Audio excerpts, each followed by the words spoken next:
Welcome back, everyone. Today, we're doing a deep dive into something that can be a little, well, tricky. OSHA preemption. Yeah, it definitely throws people for a loop. Especially, for safety and risk management folks. It's all about figuring out when OSHA regulations, maybe they're not the ones that apply, right? When other federal agencies kind of step in. Exactly. And knowing which rules are in charge, that's like the foundation for keeping your workplace safe. For sure. Okay, so just to make sure we're all on the same page, OSHA preemption, what are we even talking about? Basically, it means that in certain situations, the rules from another federal agency, they take over, they supersede OSHA. Right. It's like, who's got the final say, right? A jurisdictional puzzle. Yeah, you got it. Yeah. Multiple agencies can have their fingers in the pie, so to speak. But if one agency has a really clear, ownership of a hazard, and they've already made specific rules about it, well, their rules win. It's not just like who could regulate, it's who actually did. Right. And that's where that two-pronged test comes in. You mentioned that earlier. Yeah, the two-pronged test. I've definitely heard that phrase thrown around. A refresher would be great, though. Okay, so prong one. Does another federal agency have the authority to regulate this specific thing we're talking about? Okay. And prong two, did that agency actually use that authority? Did they actually create regulations for this? You need a yes to both of those for preemption to apply. So like, if, let's say we're talking about securing cargo on trucks, and the FMCSA? Federal Motor Carrier Safety Administration. Right, the FMCSA. So if they have specific rules about how to secure cargo, that would probably preempt OSHA's, more general duty clause in that specific situation. Bingo.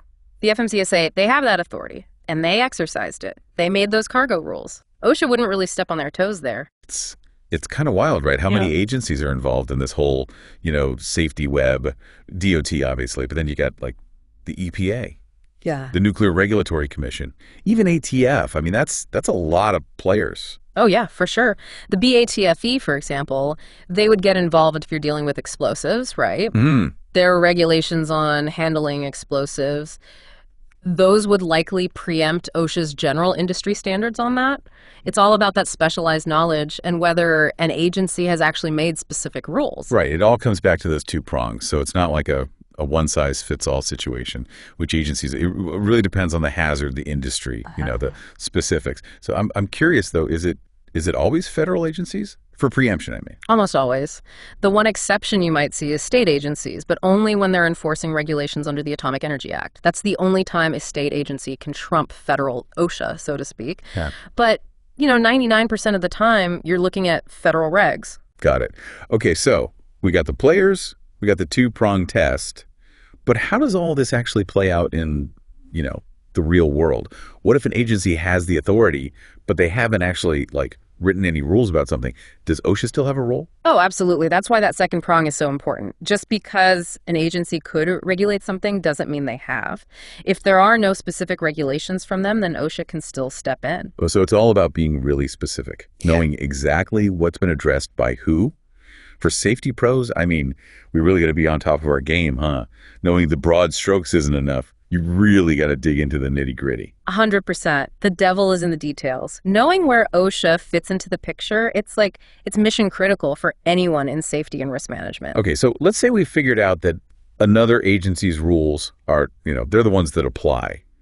Is it always clear cut? Are those other rules always stricter than OSHA, or could they actually be less protective? That's a really good question. And the answer, sometimes it's not so straightforward.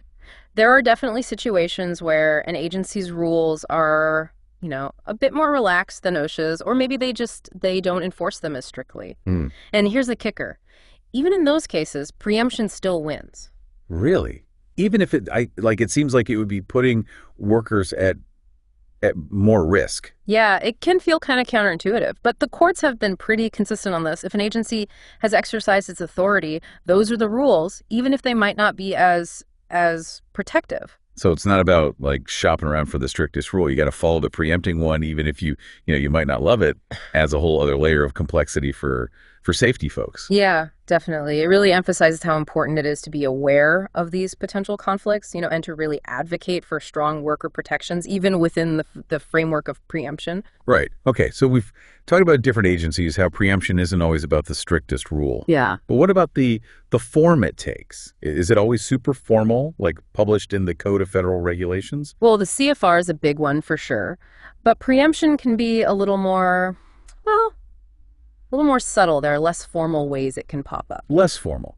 Like what? Give me an example. Think about policy statements from an agency or their internal manuals, stuff they use internally for guidance, or even things like specific instructions on a pesticide label.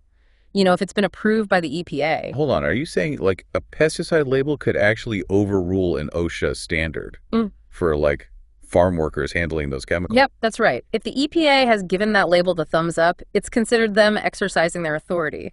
Preemption City. It's a good reminder that preemption isn't just about big official documents. It's about knowing who took action and what form that action took. Good point. Not as simple as, just checking the CFR. We got to be aware of the bigger picture, the whole regulatory landscape. Wow. Okay, so let's shift gears a bit. Let's talk about what happens when preemption is in play. Does OSHA just like completely step back, or do they still have some role? Well, if preemption applies, then OSHA can't really do any enforcement on those specific working conditions.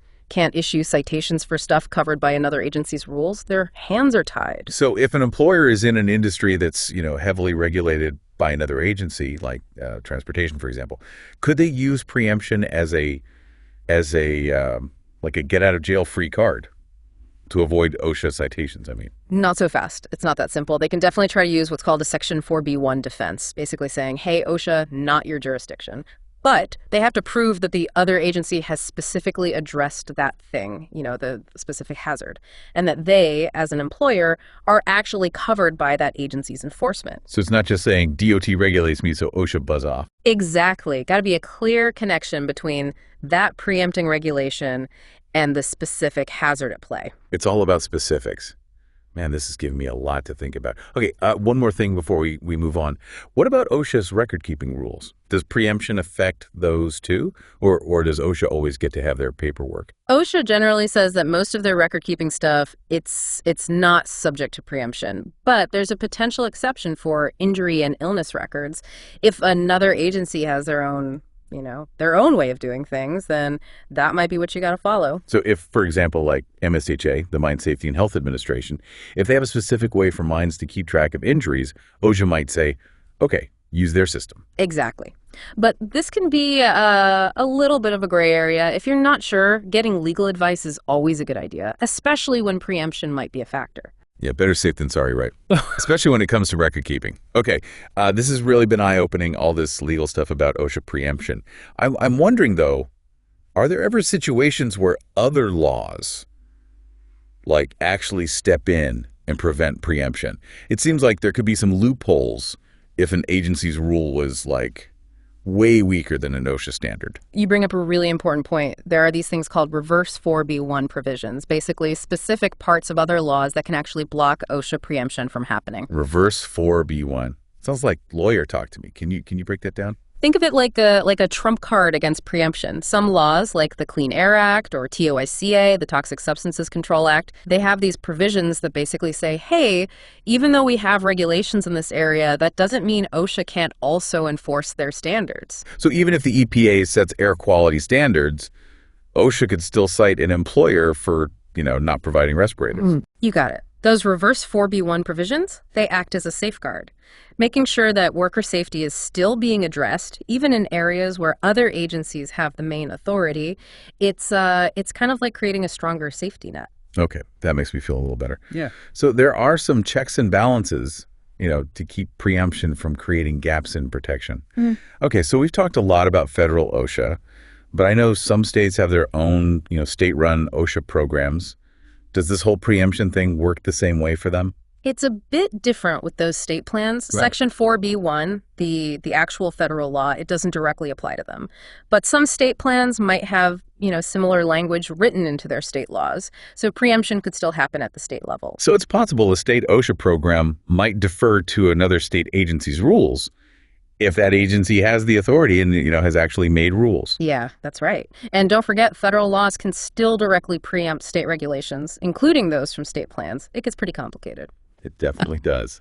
Man, it's so important to know all the players and how these regulations can interact.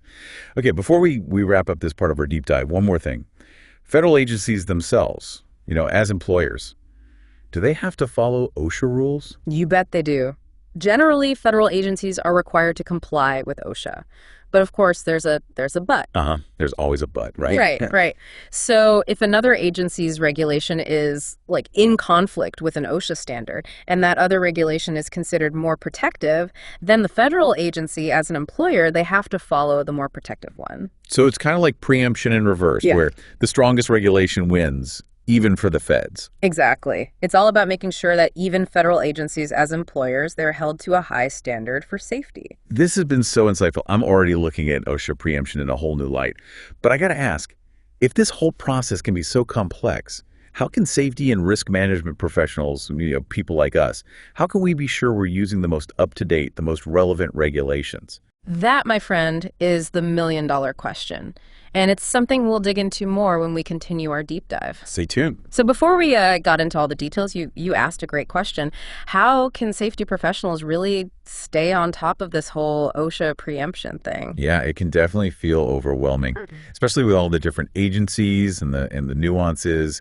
Any strategies you can share for staying, ahead of the curve? Absolutely. One of the best places to start is with OSHA's Memoranda of Understanding and their Memoranda of Agreement. They usually call them MOUs. MOUs, okay. Yeah, these are basically agreements between OSHA and other agencies. They spell out who has, the primary responsibility for certain hazards, certain industries. It's like who's in charge, who's taking the lead. Okay, so it's kind of like a roadmap. Where can safety folks find these MOUs? Easy. They're right on OSHA's website. You can find them there. They give you a good look into, how OSHA and other agencies are thinking about their roles. Super helpful for sorting out preemption issues. Awesome. So OSHA's website, definitely a good resource. Yeah. Bookmark that one.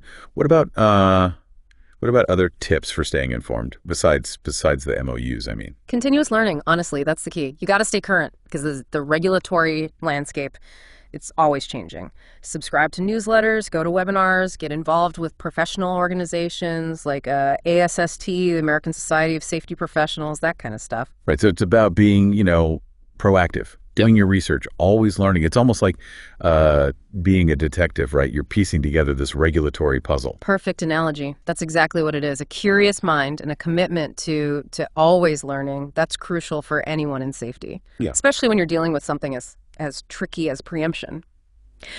You mentioned earlier how the type of agency, it really depends on the hazard, the industry. Are there any specific agencies or industries that you think safety professionals should be extra careful about? When it comes to preemption, I mean. Yeah, that's a good point. Having some examples would be helpful. Where do you see it? Where do you see preemption coming up most often? Well, the DOT, the Department of Transportation, they're a big one. They're everywhere, right? Aviation, trucking, pipelines, railroads, understanding how DOT regulations play with OSHA, that's crucial for a lot of safety pros. Okay, so DOT's on the radar. What other agencies or industries should we be watching closely? The nuclear industry is another one. Both the NRC, the Nuclear Regulatory Commission, and the DOE, the Department of Energy, they have a lot of say over worker safety at nuclear facilities. Their regulations, they preempt OSHA pretty often. Yeah, that makes sense, given the unique nature of the work.